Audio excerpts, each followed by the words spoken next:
Hi, this is Phil from PDQ Merchant Enterprises and ATM Mastermind Group page, and in today's video we'll be talking about fallback, what is it, and how to reduce it. So in today's video I'm going to have 5 tips about explaining what fallback is and how to reduce it. Always remember to like and subscribe our YouTube channel. We have an ATM Mastermind Group page that's free to join for like-minded individuals just like yourself. There'll be additional tips and tricks over at the ATM Mastermind Group page. And we have an A to Z program that takes a deep dive into the ATM business that teaches you every step from A to Z so you can be successful in the ATM business. So we're going to take additional nuggets out of the course and give them in today's video, so stay tuned for some exciting stuff about fallback. Alright, so point number 1, fallback. What is it? Alright, so you have basically your credit card, and on the back you used to have the swipe card right here. Have you ever noticed the magnetic stripe? So before EMV, what you would do, and what EMV stands for is Euro, MasterCard, Visa. And so what you used to do is you should take your credit card, you used to swipe it like this into a device, and it would read the magnetic stripe on the back, and it would have all the information for your card, who you were, where it was, Visa, MasterCard. Then what happened is they put a chip right here on the card, and that's when they changed it about 3 years ago. They made it mandatory for all the cards to have that little chip. Okay. And so now what happens is when you go to put your card in and it reads the card, it's saying, we can't read the chip on the card, so we're going to fall back until the swipe and read the magnetic stripe. Okay, so that's what fallback is. Now, what happened is, years ago, there's thresholds, used to be about 5% on Visa and MasterCard for fallback. When it hit a certain threshold, then it would fall back and they would associate fines with that, Visa and or MasterCard. What they've been doing is lowering their threshold from 5% to 4% to 3% and even lower. MasterCard wants to go to 1% or 0. So what they're doing is they're giving incentives to lower the fallback, and those incentives are coming in the forms of fines. So now what they're starting to do is they're starting to fine basically the ATM operator, the POS operator. They're starting to fine them if they're not hitting those thresholds. So number 2, what can I do? What I want to do is I want to upgrade my software on my ATM.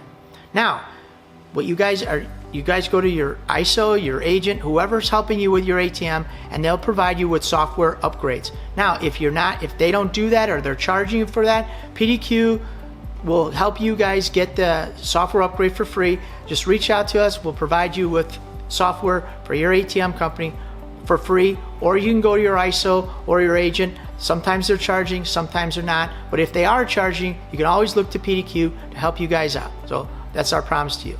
Number 3 is you can get one of these little cleaning tools right here. You're going to put it into your card reader. It'll clamp down. It'll read the magnetic strip, and then it'll let go and you pull it out. Do that a bunch of times, and that'll clean your card reader.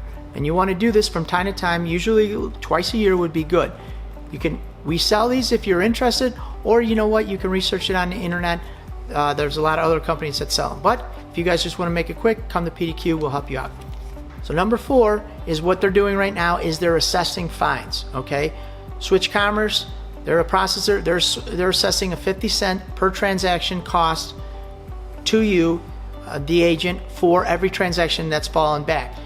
PAI is assessing. They're taking their whole portfolio, and what they're doing is they're assessing the fines for every ATM that's producing a fallback.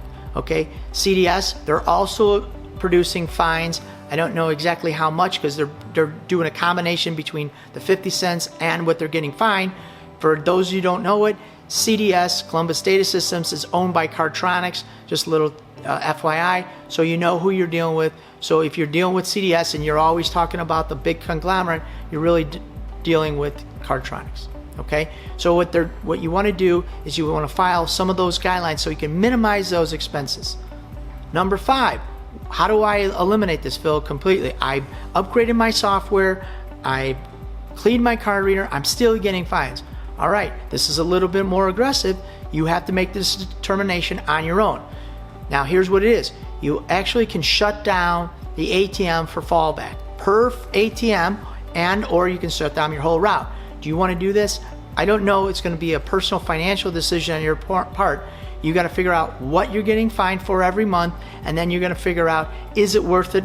Maybe I'm making X with surcharge and I can overcome that, but you got to make that determination on your own if it's financially feasible to shut it down. But you can always shut it down. Once the fines start being excessive, it's not a good situation. So you want to look at it. Right now, MasterCard is the only one assessing the fines, but Visa, if Visa goes to that, or if you're getting charged for Visa fallback, you want to basically go to your ISO, or you want to go to your agent and say, you know what, I'm being assessed for Visa fallback and we're not being charged for that. So you want to address that with your ISO or your agent or whoever you're doing business with. You should not be getting for fallback for Visa. Now, MasterCard is the only one charging right now, but you want to make that determination financially. Does this make sense to continue down this path? Somewhere down the line, you're going to make the decision, you know what, it doesn't make sense. We're shutting off the ATM fallback. Now, what that will do is, if they're going to kick it into a fallback, that'll decline that transaction every time. This is just one of the nuggets in our ATM A to Z course that always takes a deeper dive into the ATM business. All right, for the last tip, we're going to have it over at the ATM Mastermind group page. Always remember, it's free to join ATM Mastermind group page for like-minded individuals just like yourself who want to understand about the ATM business and take a deeper dive. Free to join. Always remember to like and subscribe our YouTube channel. And thank you guys very much. You can always make a comment in below if you have any additional questions or concerns, or you want a little bit more about the ATM business. We can help answer those questions. Thank you guys very much, and I'll see you over at the ATM Mastermind group page.